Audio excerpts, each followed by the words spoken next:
Topic is polynomial कॉन्ग्रुएंसेस। आपको polynomial कॉन्ग्रुएंसेस का पता होना चाहिए क्योंकि इसके रिलेटेड पेपर में क्वेश्चन आ सकता है कि you have to find the roots of the polynomial. देखो इसमें क्या है, आपके पास इसकी डेफिनेशन आपके पास ये है कि अगर आपके पास m कोई भी पॉजिटिव इंटीजर है, लेकिन m पे कंडीशन क्या है कि m is greater than 1 be any positive integer.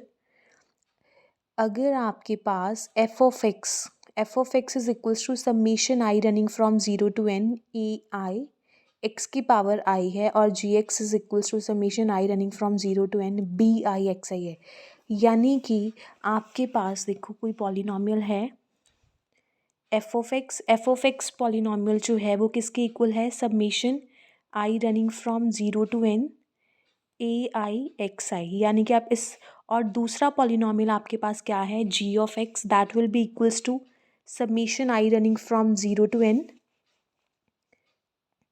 B i x की पावर आई। ये आपके पास अगर कोई भी दो पॉलिनॉमियल है, इसको आप ओपन करके लिख सकते हो। This thing is equals to a naught plus a1x plus a2x square, मतलब आई की वैल्यू जो है वो 0 1 2 सोन अप टू ऐसे चलती जाएगी plus so on up to an(xn). Similarly ये वाला जो आपके पास पॉलिनोमियल होगा, this thing is equals to b naught. सबसे पहले you have to put i is equals to 0 plus b1x plus b2x square. Similarly ये भी आपकी सीरीज जो है वो चलती जाएगी, ठीक है। तो आपके पास दो पॉलिनोमियल है, f of x is equals to this and g of x is equals to this, ठीक है।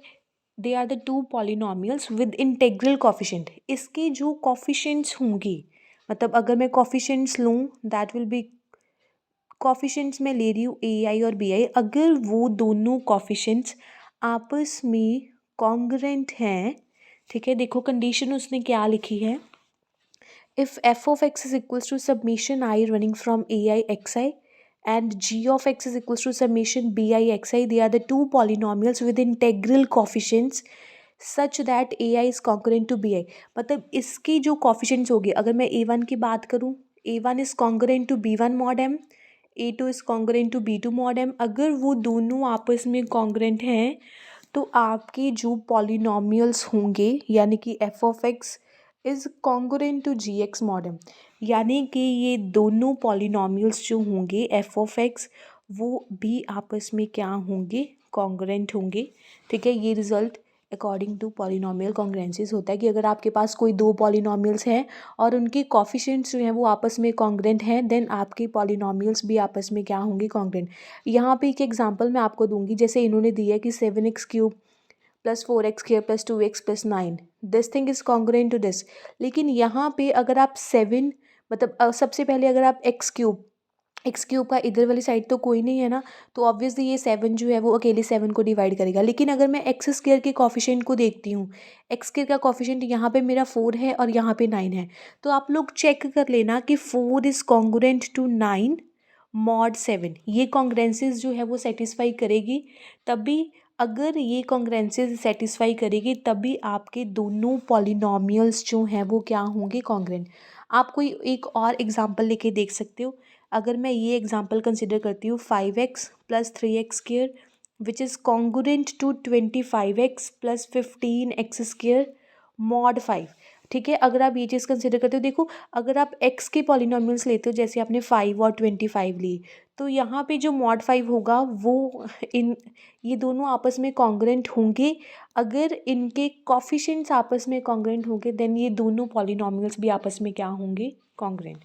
सो ये है आपका पॉलिनॉमियल कॉन्ग्रुएंस। उसके बाद आपके पास आता है डिग्री ऑफ पॉलिनॉमियल, कि आपने डिग्री जो है वो कैसे फाइंड आउट करनी है। अगर आपके पास एफ ऑफ एक्स कोई भी पॉलिनॉमियल है that is equals to summation i running from 0 to n a i x i which is equals to a naught plus a1x plus an(xn), कोई भी आपके पास पॉलिनॉमियल है such that an is not congruent to 0 mod m।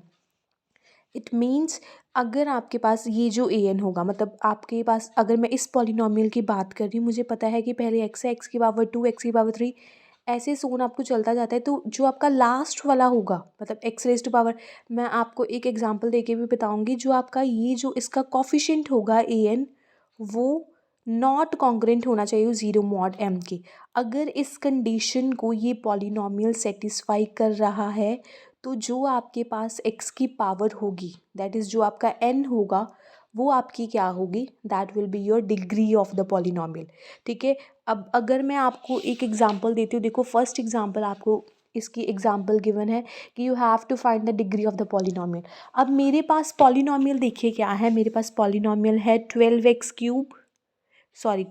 Raise to power 5 plus 4x4 minus 4x, polynomial है आपके पास 12x की power 5 plus 4x4 minus x cube plus 2x² plus 5, और साथ में है आपका मॉड 3। आपने इसकी क्या फाइंड आउट करनी है, आपने इसकी डिग्री फाइंड आउट करनी है। मुझे पता है कि अगर मुझे डिग्री फाइंड आउट करनी है, डिग्री की कंडीशन क्या थी कि आपका जो जैसे हाईएस्ट पावर कौन सी जा रही है, यहाँ पे x रेज टू पावर 5 जा रही है, उसका कॉफिशेंट आपने देखना है कि उसका कॉफिशेंट जो है वो ज़ीरो के कॉन्ग्रेंट। देखो क्या थी कंडीशन कि an is not congruent to zero आना चाहिए, तो पहले मैं अगर 12 is congruent to zero mod 3 ले रही हूँ, तो ऑब्वियसली ये तो अगर इसका रिमाइंडर मैं छोटा करूँ तो मेरे पास क्या आ जाएगा, 4 is congruent to zero mod. लेकिन ये चीज़ तो होती नहीं है, मतलब इसने कंडीशन को सेटिस्फाई कर दिया, यानी कि मेरे पास डिग्री क्या होगी, ये 4 होगी, आपके पास क्या होगी, 4 डिग्री। ठीक है, तो ऐसे आपने डिग्री जो है वो इसकी फाइंड आउट कर लेनी। उसके बाद आपके पास आता है रूट ऑफ द पॉलिनॉमियल, कि आपने जो है वो रूट कैसे फाइंड आउट करना है। बेसिकली ज़्यादा इम्पॉर्टेंट जो है वो रूट निकालना है। ठीक है, रूट से रिलेटेड क्वेश्चंस आ जाते हैं, ये भी बहुत इंपॉर्टेंट है कि आपने रूट जो है वो कैसे फाइंड आउट करें। रूट कैसे हम फाइंड आउट करेंगे, देखो ध्यान से देखना है कि अगर आपके पास एफ ऑफ एक्स कोई भी पॉलिनॉमियल है which is equal to summation i running from 0 to n ai अगर आपके पास कोई भी इंटेग्रल पॉलिनॉमियल है, तो आप मतलब देखो रूट्स बेसिकली होता क्या है, अब मेरे पास मतलब अगर मेरे पास x में कोई इक्वेशन है तो मुझे उसकी एक ऐसी वैल्यू फाइंड आउट करनी वो जो इस इक्वेशन को क्या करती हो, सेटिस्फाई करती हो। तो an integer x is equals to a said to be a root of f of x mod m, अगर आपके पास ये कंडीशन होगी यानी कि f of a is congruent आएगा, मतलब वो ए वैल्यू पुट करने पर आपकी कॉन्ग्रुएंसीज जो है वो ज़ीरो के कॉन्ग्रुएंट होनी चाहिए। ठीक है, ये आपको इससे क्लियर हो जाएगा। देखो आपके पास ये है कि you have to find the roots of the following polynomial, आपको ये पॉलिनॉमियल गिवन है। ठीक है, उस पॉलिनॉमियल के आपने रूट्स फाइंड आउट करने, इट मीन्स कंडीशन क्या है कि वैल्यूज पुट करने पर वो चीज़ ज़ीरो के कॉन्ग्रुएंट आनी चाहिए। तो सबसे पहले हमें पता है कि हम जब पुट करना शुरू करते हैं हम सबसे पहले ज़ीरो से स्टार्ट करेंगे। अगर मैं एक्स को ज़ीरो पुट करती हूँ, देखो मेरे पास ये है, मेरे पास है x² प्लस 2x माइनस 3 और साथ में है मेरा मॉड 5। अब अगर मैं x को ज़ीरो पुट करती हूँ तो मेरे पास क्या आएगा, -3। तो अब अगर मैं मेरे पास -3 आ रहा है, मुझे पता है कि इसका रिमाइंडर अब ज़ीरो नहीं, यानी कि ये चीज़ this thing is not congruent to, ये congruent not equals to zero होगी। लेकिन मुझे रूट के अकॉर्डिंग क्या आना चाहिए, ज़ीरो आना चाहिए। मतलब इस केस में ज़ीरो नहीं आया, मतलब ये मेरा रूट नहीं होगा। फिर मैं 1 पुट करूँगी, 1 के केस में ज़ीरो आ गया, यानी कि ये मेरा रूट हो गया। फिर मैं 2 पुट करूँगी, ऐसे ही आप जो है वो उसके रूट्स जो निकाल, जब आपका कॉन्ग्रुएंट टू ज़ीरो आ जाएगा वो आपके रूट्स आ जाएंगे, जब नहीं आएगा तब आपके रूट्स जो है वो नहीं आएंगे। यही आपका कंसेप्ट है कि you have to find the roots of the polynomial. और जो आपका लास्ट क्वेश्चन था एक्सरसाइज का, और कुछ इसमें से ज़्यादा करने की ज़रूरत नहीं है। एग्जाम्पल नंबर 9 थी जो कि GNDU में भी आई हुई है कि अगर आपको गिवन है f of x is equal to x² plus x plus 7 and you people will have to find the roots of the congruences f x is congruent to 0 mod 15। अब देखो एफ ऑफ एक्स की value आपको given है x² plus x plus 7, तो आप इस f of x की value यहाँ पे पुट कर सकते हो। ठीक है, तो यानी कि आपके पास क्या आ गई कि x² plus x plus 7 is congruent to 0 mod 15। अब आपने इसके रूट्स फाइंड आउट करने हैं। देखो आप इसको ऐसे तो सॉल्व कर नहीं सकते, तो एक प्रोसेस होता है कि आप इसको किसी नंबर के साथ पहले मल्टीप्लाई करोगे, देन आप उसमें कोई नंबर जो है वो ऐड करोगे। तो मैंने इसको 4 के साथ मल्टीप्लाई किया तो मेरे पास क्या आ गया, 4x² plus 4x plus 28 is congruent to 0। अब आप क्या करोगे, अब आप यहाँ पे देखो इसकी स्केयरिंग, ये आपका a प्लस बी की होल स्केयर का फॉर्मूला बन जाएगा। फिर आप उसको पुट करोगे और ये कॉन्ग्रुएंसीज आपके पास तभी सॉल्वेबल होगी।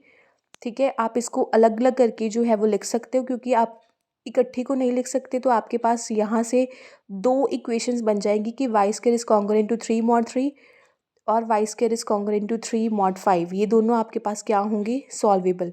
लेकिन क्योंकि रूट्स निकालने की ये है कि वो इस कॉन्ग्रुएंट टू 0 होना चाहिए, तो सिर्फ आप ये याद रखो कि अगर आपने जो है वो रूट्स फाइंड आउट करने हैं तो आपकी ये वाली कंडीशन जो है वो सेटिस्फाई होनी चाहिए। अगर ये कंडीशन सेटिस्फाई हो रही है वही आपके रूट्स आएंगे, अगर ये कंडीशन सेटिस्फाई नहीं हो रही तो आपके रूट्स जो हैं वो नहीं आएंगे।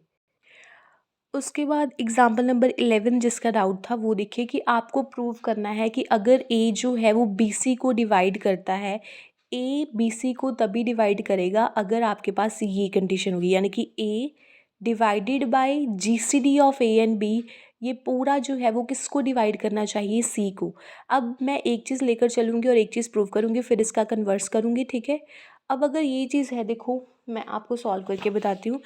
आपके पास क्या है कि ए जो है वो बी सी को डिवाइड करता है, ठीक है। अगर ए बी सी को डिवाइड करता है तो यानी कि मैं बी सी को ए इंटू सम इंटीजर लिख सकती हूँ। यही चीज़ देखो फर्स्ट स्टेप में उन्होंने लिखी है, b c is equals to A into some integer, this is by the definition of divisibility. अब मुझे शो क्या करना है, ये चीज़ a over g c d of a b that should divide c. तो अब मुझे अगर ये चीज़ शो करनी है तो मैंने लेट कर दिया कि ए और बी का जी सी डी मेरे पास क्या है, डी। और मुझे पता है कि जी सी डी की सेकेंड डेफिनेशन क्या होती है कि अगर इन दोनों का जी सी डी डी है तो डी को मैं लीनियर कॉम्बिनेशन की फॉर्म में लिख सकती हूँ, that is d is equals to a x plus b y for x y belongs to z, ठीक है। मतलब ये कंडीशन तो मेरे पास आ गई। अब मैंने क्या, अपना रिजल्ट प्रूव करने के लिए मैंने क्या किया, मैंने ये आप स्टेप आपको लर्न करना पड़ेगा। आपने अपना रिजल्ट प्रूव करने के लिए आपने इसको सी के साथ मल्टीप्लाई किया। सी के साथ मल्टीप्लाई करने के बाद आपके पास क्या आ जाएगा, d c is equals to a c x plus b c y. यहाँ से आपने ए जो है वो कॉमन ले लिया। अब अगर आपके पास आ गया d c is equals to A into some integer, तो आपके पास ऑब्वियसली यहाँ से क्या आ जाएगा कि ए जो होगा वो डी सी को डिवाइड करेगा, ये डी जो है वो इसके नीचे आ गया, तो आपके पास क्या आ गया, ए बाई डी शुड डिवाइड सी, ठीक है। और डी आपके पास, डी आपने क्या लिया है, g c d of a b, तो ये रिजल्ट जो है वो प्रूफ हो गया। सिमिलरली अगर आपने कन्वर्स लेना, आप ये चीज़ लेकर चल रहे हो, ये आपके पास क्या है, डी, ए बाई डी किसको डिवाइड करेगा, सी को। अगर if A divides B then B is equals to A into some integer, बस डेफिनेशन से अप्लाई की। उसके बाद इसने क्या किया है, देखो उसने b के साथ मल्टीप्लाई किया है।